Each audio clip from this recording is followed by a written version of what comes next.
Bonsoir à tous. L'invité de l'entretien du jour est banquier, économiste international. Il est auteur de nombreux livres, candidat à la présidentielle en République démocratique du Congo, son pays natal. Noël Tchiani, bonsoir. Bonsoir. Merci d'avoir accepté notre invitation. Vous êtes aussi président de la Force du Changement, c'est ça, hein? Effectivement. On va préciser une chose à nos téléspectateurs. La dernière fois que je vous avais rencontré, vous m'aviez dit que la Force du Changement n'était pas un parti politique. Vous pouvez préciser, s'il vous plaît? Effectivement, la Force du Changement n'est pas un parti politique. C'est un regroupement de partis politiques, d'associations professionnelles, mais aussi de Congolais ordinaires.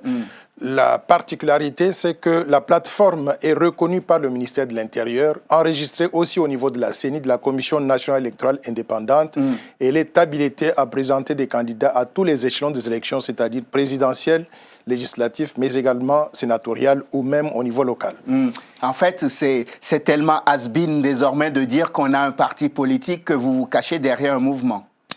Non, ce n'est pas l'idée donc de se cacher derrière le mouvement. Vous savez qu'au Congo, nous avons 700 partis politiques.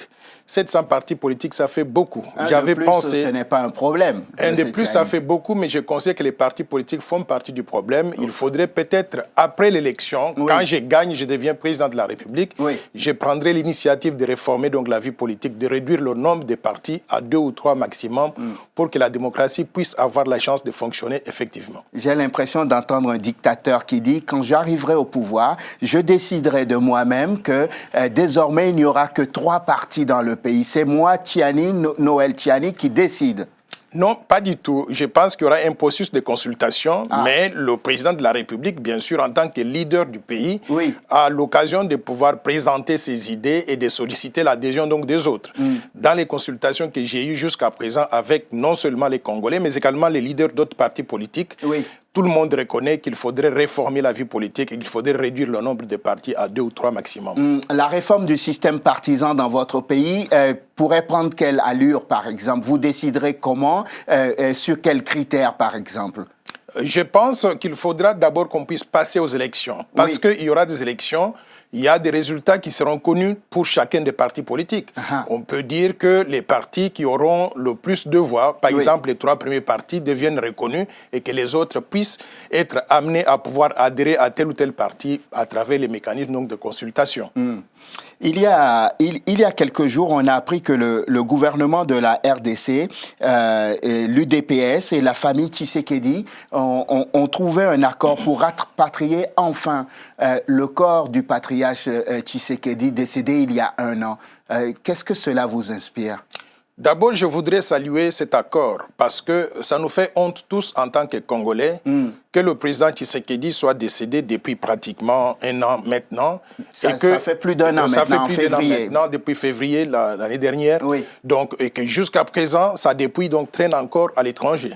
Donc, je salue l'accord entre le gouvernement, la famille biologique, mais également la famille politique donc d'Etienne Tshisekedi pour que le corps soit rapatrié au Congo, enterré avec dignité et qu'on puisse lui rendre hommage, le reconnaître en tant que personne qui a contribué beaucoup à la vie de ce pays. Votre pays est quand même bizarre. Voilà un homme qui a été presque le père de la démocratie dans son pays, qui a beaucoup lutté pour la libération du peuple congolais, qui décède il y a 1 an. Et entre vous, dans la classe politique, vous faites n'importe quoi pour que cet homme ne soit pas dignement enterré pendant 1 an. Qui a eu intérêt maintenant à trouver un accord? Je pense que les autorités politiques étaient responsables du blocage pour l'enterrement du président Tshisekedi au Congo. Et maintenant, je crois qu'il y a une pression populaire énorme qui a fait que tout le monde a reconnu qu'il faudrait corriger ce mal qui a été commis jusqu'à présent. Donc, je ne voudrais pas donc aller dans des polémiques. Je voudrais simplement saluer cet accord et je voudrais inviter tout le monde à faire en sorte que l'enterrement puisse avoir lieu le plus rapidement possible. Et d'ailleurs, j'ai émis un tweet demandant qu'on puisse reconnaître président Tshisekedi comme étant un héros national, parce qu'il a beaucoup contribué à la lutte pour la démocratie dans notre pays. Vous savez ce que ça vaut, les accords dans votre pays, non? Je sais exactement. On a l'exemple donc de l'accord de la Senghor qui n'a jamais été mis en œuvre. Oui. Mais j'espère que dans ce cas ici, il n'y aura pas politisation donc de cet accord et qu'on voudra simplement donc le rapatrier le plus rapidement possible et l'enterrer dans des conditions dignes. Si j'ai bonne mémoire, en septembre 2017, vous étiez venu nous parler de vos ambitions présidentielles. Où en êtes-vous aujourd'hui? Je suis candidat à l'élection présidentielle en République démocratique du Congo et comme vous savez, l'élection est prévue pour le 23 décembre 2018. Je me prépare en conséquence, je vais y participer. C'était le cas en 2017 quand vous étiez venu et je vous avais demandé d'ailleurs si vous étiez conscient à l'époque que vous étiez candidat à une élection présidentielle qui ne pouvait pas avoir lieu ou qui n'aurait pas eu lieu. Vous aviez raison à l'époque. Oui. Aujourd'hui, nous avons dépassé le cap de 2017. Nous sommes en 2018.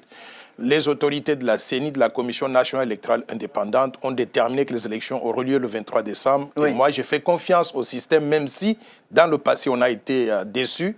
J'invite encore tout le monde, non seulement la CENI, mais également les leaders des partis politiques, de la majorité de l'opposition, le gouvernement.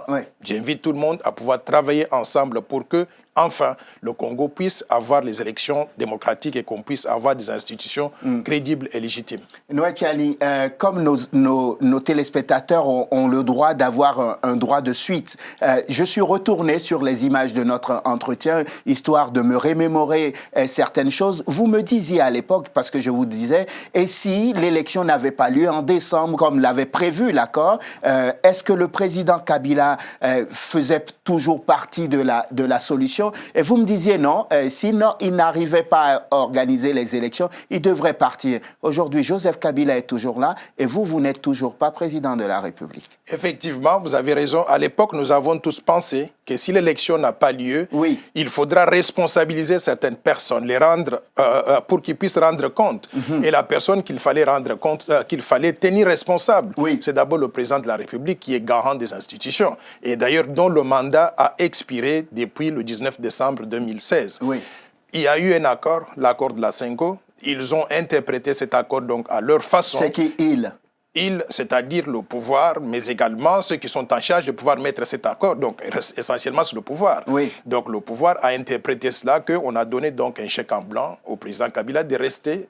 Je fais allusion aussi donc à l'interprétation faite par la Cour constitutionnelle, qu'il faudrait qu'il reste jusqu'à ce qu'il y ait un président démocratiquement élu qui pourra donc lui succéder. Donc c'est à cause de ça qu'il est encore donc en poste jusqu'à présent. Le président Kabila est là et il risque d'y être pour longtemps. Je ne souhaite pas. Je pense que le pays a beaucoup souffert. Le Congo souffre aujourd'hui de l'instabilité des institutions, du manque de légitimité. Vous savez que le mandat du président de la République, des députés, des sénateurs, tous les mandats ont expiré. On ne peut pas continuer à vivre dans un pays où il n'y a aucune institution donc légitime. Le fonctionnement normal d'un État de droit n'y est pas. Donc je pense qu'il est tout à fait important qu'on fasse le nécessaire aujourd'hui pour que le 23 décembre, on puisse parer à cette imperfection. Noël Tchani, qu'est-ce qui vous fait croire que cette année, finalement, les élections auront lieu? On a déjà entendu la Commission électorale nationale indépendante de chez vous commencer à dire « Nous avons eu beaucoup de doublons dans la liste électorale. Il y a des polémiques autour de la machine qui va être introduite et déployée lors de cette élection présidentielle. Plus personne ne croit que la RDC pourrait organiser une élection dans les mois à venir. » Je pense que les doutes sont permis dans ce cas-ci. Mais je souhaiterais quand même attirer l'attention de toutes les autorités, particulièrement de la CENI, qu'elles portent une responsabilité historique. Si on n'arrive pas à avoir donc l'élection présidentielle, particulièrement le 23 décembre, le Congo peut sombrer donc dans l'anarchie, dans le chaos, dans le désordre. Et ça, ce n'est pas souhaitable pour qui que ce soit. Je suis en contact avec beaucoup d'institutions, d'organisations de la communauté internationale. J'ai participé au sommet des chefs d'État en tant qu'observateur, bien sûr, de l'Union africaine, donc au mois de février dernier. Donc j'ai senti qu'il y a une grande détermination de la part de cette institution de faire en sorte que l'élection présidentielle en RDC ait lieu dans les délais qui sont convenus. J'ai été aux Nations Unies, donc à New York. C'est la même détermination. Quand je rencontre les officiels des différents pays, la France, la Belgique, les États-Unis, le Canada, l'Angleterre, je sens qu'il y a cette détermination. Il reste maintenant que les Congolais puissent pouvoir s'élever à ce pari pour que nous puissions enfin mettre donc l'étape d'élection derrière nous. Noël Tiani, vous savez très bien que ce n'est pas votre voisin qui viendra faire la loi dans votre propre maison, n'est-ce pas? Je le sais très bien et c'est pour cela que je ne fais qu'insister sur les autorités de la CENI, mais également les autorités politiques, pour qu'elles prennent conscience que nous devons avoir l'élection le plus rapidement possible, dans les délais qui sont convenus, et que nous puissions passer à autre chose. Je sais bien que les miracles existent dans nos vies, mais tout de même, un État qui s'est montré incapable d'organiser les élections avant la fin de son mandat en 2016, qui a réussi à faire prolonger d'une année supplémentaire son mandat alors qu'il était à terme, de quelle opération on pourrait se prémunir et se prévaloir tout d'un coup pour que cet État se dise, ah tiens, dans l'intérêt du peuple congolais, on va organiser enfin cette élection présidentielle? Oui, je pense aujourd'hui, les autorités congolaises, mais également le monde entier, ont pu observer que le Congo est bloqué. Le Congo ne fonctionne pas. Il n'y a rien qui se passe là-bas. Et entre-temps, la population est complètement clochardisée parce qu'elle est classée aujourd'hui comme étant la plus pauvre du monde. Oui. Il n'y a pas de développement économique, on ne crée pas d'opportunités pour les Congolais. Il est tout à fait important aujourd'hui qu'ensemble, nous travaillons, c'est-à-dire les Congolais, la communauté internationale, pour qu'enfin les élections puissent avoir lieu et que nous puissions commencer donc le processus normal de fonctionnement du pays. On va marquer une pause sur la machine électorale. Il y a des polémiques sur cette machine. Vous, personnellement, est-ce que vous êtes prêt à aller à l'élection présidentielle dans ces conditions-là? J'ai demandé que l'on puisse tenir compte des opinions des autres. La CENI n'est pas un État dans un État. La CENI doit pouvoir donc entendre les points de vue de l'opposition, des leaders de la société civile, mais également, j'ai suivi hier un communiqué émis par une organisation non gouvernementale à Washington qui s'appelle INAF, oui. qui s'adresse donc aux autorités de l'entreprise qui a fabriqué donc ces machines. Oui. Et je pense que tout le monde a décrié ces machines. Elles ne sont pas fiables. Il faudrait que la CENI puisse en tenir compte pour ne pas avoir des élections qui vont immédiatement générer donc des contestations, oui, et des tensions par la suite. Mais si ces machines sont maintenues, qu'est-ce qui se passe? Si ces machines sont maintenues, je pense qu'il faudra que le peuple congolais, mobilisé par les leaders politiques, oui, puisse pouvoir donc prendre ses responsabilités. Nous ne pouvons pas être mis devant un fait accompli pour avoir des machines qui vont nous proclamer des résultats qui ne sont pas catholiques, qui ne sont pas des résultats donc réels. Donc je pense que si on n'arrive pas à se mettre d'accord sur le refus de ces machines, oui, il faudra que ensemble, avec d'autres leaders de l'opposition, leaders politiques, que nous puissions prendre une position commune que nous allons pouvoir transmettre au peuple congolais pour que nous puissions appliquer éventuellement l'article 64 de la Constitution. Noël Tiani, vous êtes un homme expérimenté. Vous avez déjà travaillé dans beaucoup d'organisations internationales. Vous avez beaucoup d'expérience. Et vous savez très bien que ce que vous êtes en train de me dire n'est pas réaliste, n'est-ce pas? Parce que à la Commission électorale nationale indépendante, on est dans une situation qui est facile à décrypter pour n'importe qui connaît un peu comment fonctionnent les États en Afrique. C'est que cette Commission électorale, elle va faire de la résistance pendant quelque temps et ensuite, au moment où elle va céder sur le fait de reculer sur la machine, elle n'aura plus suffisamment de temps pour organiser les élections. Vous le savez, ça? Je le sais très bien et c'est pour cela que j'appelle à la responsabilité de cette institution. Parce qu'elle a une responsabilité historique. Elle est capable aujourd'hui de créer un désordre dans le pays que nous pourrons tous donc regretter. Et on ne voudrait pas arriver donc à cette situation. J'ai fait appel particulièrement au président de la CENI, M. Nanga, Corneille Nanga, et ses coéquipiers pour qu'ils puissent prendre conscience de ce danger-là, pour ne pas mettre le Congo à feu, en quelque sorte. Donc, nous souhaiterions que des décisions soient prises donc de façon collégiale et qu'il n'y ait pas donc imposition de l'utilisation donc de la machine à voter qui pourra générer des contestations par la suite, éventuellement donc des troubles sociaux. J'ai vu qu'il y avait déjà à peu près 6 ou 7 candidats déclarés, y compris vous, à la présidentielle. Qu'est-ce qui vous fait courir comme ça? Qu'est-ce qu'il y a en RDC pour que tout le monde veuille être président? D'abord, je ne peux pas parler pour les autres. Oui. Pourquoi ils veulent être président? Mais moi, je pense que je voudrais être président parce que je pense que je peux faire la différence dans la vie, dans le fonctionnement de notre pays, mais dans la vie donc de tous nos concitoyens. J'ai la particularité de n'avoir jamais travaillé dans le gouvernement en République démocratique du Congo. Or, depuis 1960 jusqu'à aujourd'hui, on constate que les gouvernements congolais ont échoué. Oui. Le Congo, avec toutes les ressources naturelles que nous avons, est aujourd'hui devenu le pays le plus pauvre du monde, avec la population totalement clochardisée. Moins de 10% de la population ayant accès à l'eau potable, à l'électricité, 85% de la population active au chômage, c'est une situation catastrophique. Je pense que quelqu'un avec 36 années d'expérience professionnelle en tant que banquier commercial, banquier d'investissement, banquier de développement, qui a contribué au développement de plusieurs pays, non pas simplement en Afrique, mais dans le monde, cette personne-là, Noël Tchiani, pourrait faire la différence dans le fonctionnement donc, de la RDC et aussi donc, dans la vie de nos compatriotes. Surtout s'il est soutenu par le Rwanda. Non, pas du tout. Je ne suis pas soutenu par le Rwanda, pas du tout. Ces rumeurs qui ont été propagées sont vos détracteurs disent que vous êtes le candidat caché du Rwanda. Moi, je pense que les détracteurs manquent à dire parce qu'ils ne peuvent pas s'attaquer à la vision de développement donc, que j'ai proposée. Ils cherchent à trouver donc, des petits animaux qui ne tiennent pas donc, debout. Pourquoi est-ce qu'ils ont fait cette allégation-là? C'est simplement parce qu'ils m'ont vu sur une photo avec la ministre rwandaise des Affaires étrangères. Mais cette photo était prise où? J'ai participé au sommet de l'Union africaine à Addis Abeba. Et là-bas, j'ai pu rencontrer près de 38 chefs d'État, mais également des ministres des Affaires étrangères de différents pays. Il m'avait été conseillé de rencontrer tous les pays limitrophes de la RDC. Et dans ce cadre-là, j'ai rencontré l'Angola, la Zambie, la Tanzanie, le Soudan du Sud, le Rwanda, le Burundi, l'Ouganda, la Centrafrique, le Congo-Brazzaville. Donc, j'ai rencontré tout le monde. Donc, c'était des réunions ouvertes. Je ne suis pas le candidat de qui que ce soit. Je voudrais être le candidat du peuple congolais. Vous dites que moi, je suis un technocrate.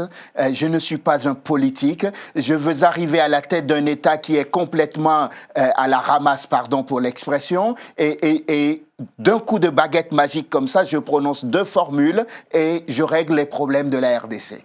Pas du tout, pas du tout. Je me suis bien préparé pour cela. J'ai pris le temps de rédiger ce que j'appelle la vision de développement de la RDC, c'est-à-dire le plan Marshall de Noël Tchiani pour la reconstruction de la RDC. Ce plan, ce n'est pas la première fois que je prépare un plan similaire. J'ai préparé des plans de ce genre pour d'autres pays qu'on a mis en œuvre avec succès. Donc, je viens avec une expérience de quelqu'un qui sait que quand on fait telle action, elle va produire tel effet. Donc, si je mets en œuvre ce plan avec la participation de tous les Congolais, dans les 15 prochaines années, nous allons sortir le Congo du groupe des pays à revenus faibles pour qu'il devienne pays à revenus intermédiaires.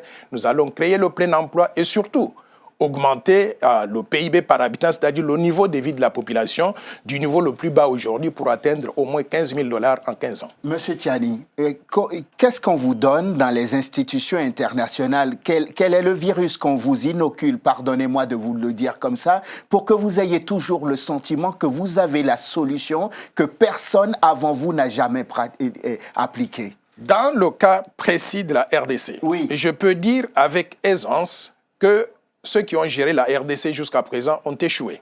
Je vous ai donné des indicateurs qui montrent que nous avons échoué. L'insécurité est généralisée, la population est totalement clochardisée, la plus pauvre du monde. Le taux de chômage est de 85% de la population active. Il n'y a pas d'eau, il n'y a pas d'électricité, il n'y a pas de services de télécommunication, il n'y a pas de route. Donc les indicateurs sont très clairs. Je viens avec un plan pour parer à toutes ces insuffisances. Donc je pense que c'est une solution que je propose. Ça n'a rien à voir avec les institutions internationales. Ça, c'est le plan d'un Congolais conçu avec la participation d'autres Congolais pour résoudre les problèmes congolais. Avec un arrière-plan quand même de fonctionnaires internationaux. Bon, écoutez, je ne peux pas le nier parce que j'ai fonctionné dans les institutions internationales pendant 26 ans, où je suis d'ailleurs jusqu'à présent. Ça fait 36 ans que je suis dans les banques commerciales, banques d'investissement et banques de développement. J'ai une expérience qui est indéniable. Donc, avec cette expérience... Comme d'autres compatriotes dans votre pays.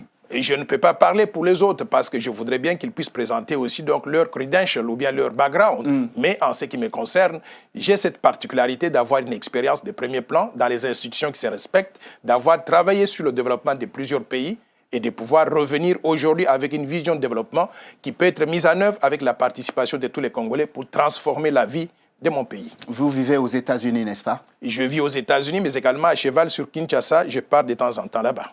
On va écrire un scénario ensemble sur ce plateau, très très court. Nous sommes le 23 décembre. L'élection présidentielle a lieu. Votre pays, la RDC, est touché par la grâce. Noël Tchiani est président de la République. Quelle est la première décision qu'il prend? La première décision que je vais prendre, ce sera de sécuriser tous les Congolais. Les Congolais ont assez souffert. Nous avons 12 millions de Congolais qui sont morts dans des conditions qui ne sont pas très très claires. Je vais appeler l'armée, la police, les services de sécurité pour leur dire que dans les 90 jours qui vont venir, je voudrais non seulement avoir un plan précis pour terminer toute l'insécurité sur l'ensemble du territoire national, mais surtout pour protéger tous les Congolais. C'est la première mesure. La deuxième mesure, ce n'est pas utopique du tout. Je pense que l'insécurité au Congo aujourd'hui, elle est entretenue. Elle est entretenue par le pouvoir parce qu'il y a beaucoup de groupes armés qui sont en contact avec le pouvoir et qu'on soupçonne même que le pouvoir donc les entretient. Donc je vais y mettre fin. C'est la première chose. La deuxième chose, je vais m'attaquer aux questions politiques, aux questions économiques, mais aussi aux questions sociales. Je voudrais améliorer le niveau de vie de la population, donc je vais commencer à mettre en place un environnement qui pourra sécuriser les gens, attirer des investissements et commencer à créer des emplois pour tous les Congolais. De quoi parlons-nous? Nous parlons d'une échéance de 10 ans au pouvoir pour avoir les premiers fruits.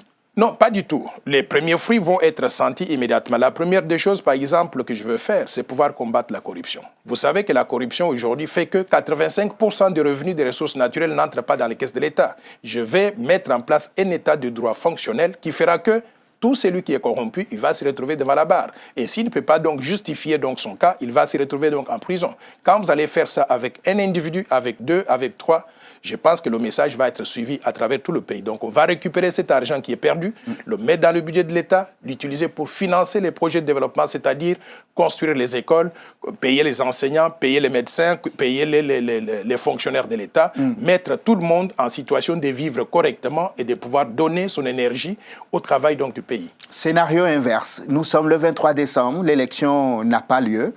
Joseph Kabila est toujours au pouvoir. Noël Tchiani n'est pas candidat parce que l'élection n'a pas eu lieu. Qu'est-ce qui se passe pour votre pays, pour vous-même? Je pense que ce sera un chaos total parce qu'aujourd'hui, nous avons la Constitution qu'il faut respecter. Elle a déjà été violée et nous n'allons pas accepter qu'elle soit violée encore pour la deuxième fois. Donc, c'est une menace. Au cas, ce n'est pas une menace, c'est une réalité. La Constitution exige qu'il y ait alternance au sommet de l'État tous les 5 ans et nous n'allons pas accepter et nous n'allons pas permettre à qui que ce soit de pouvoir violer cette Constitution et de se pérenniser au pouvoir par la force. Donc s'il ne part pas, encore une fois, ce sera l'occasion d'appeler tout le peuple congolais à appliquer une disposition constitutionnelle qui est l'article 64 de la Constitution, c'est-à-dire tout le monde dehors, tout le monde dans la rue, pouvoir chasser du pouvoir tout celui qui voudrait se maintenir par la force. Et cette disposition-là, nous allons l'appliquer. À quel prix?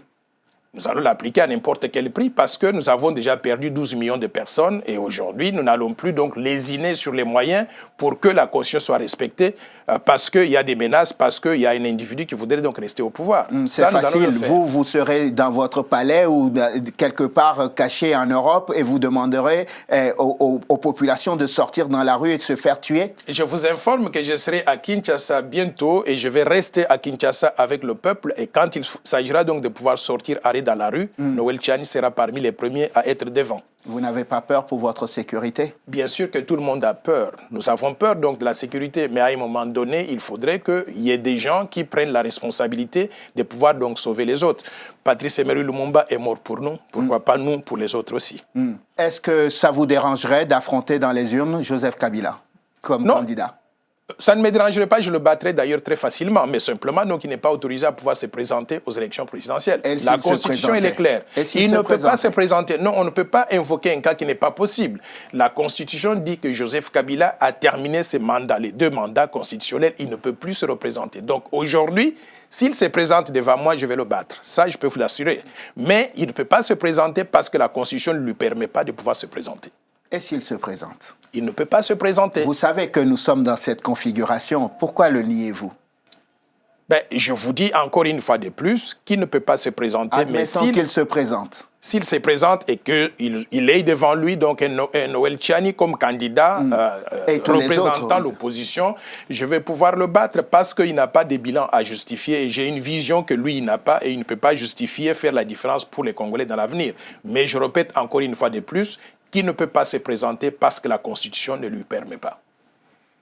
Donc, vous ne voulez pas me dire, Noël Tchiani, si oui ou non, si demain matin vous apprenez que Joseph Kabila était candidat à la présidence de la République, à la présidentielle, vous maintenez ou vous retirez votre candidature? Non, je vais faire ceci. Au cas où il déclare qu'il est candidat à la présidence de la République, je serai le premier à pouvoir appeler le peuple congolais à pouvoir défendre la Constitution parce qu'il aura violé la Constitution qui dit qu'un président ne peut servir que 5 ans renouvelables une fois. Il a dépassé les 2 termes et il doit partir.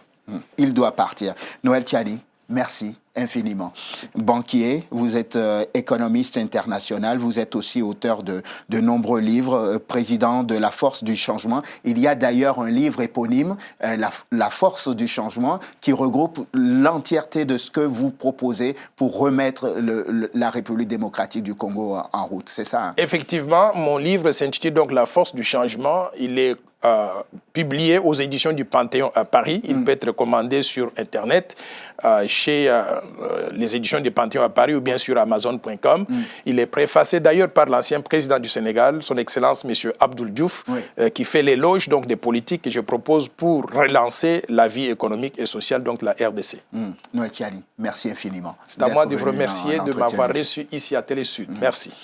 Merci à vous de nous avoir suivis. Je vous souhaite de passer une excellente suite de programmes, évidemment, sur Télé Sud. On se donne rendez-vous demain pour un nouveau numéro de l'Entretien du jour. Excellente suite de programmes, évidemment, sur notre antenne. À demain.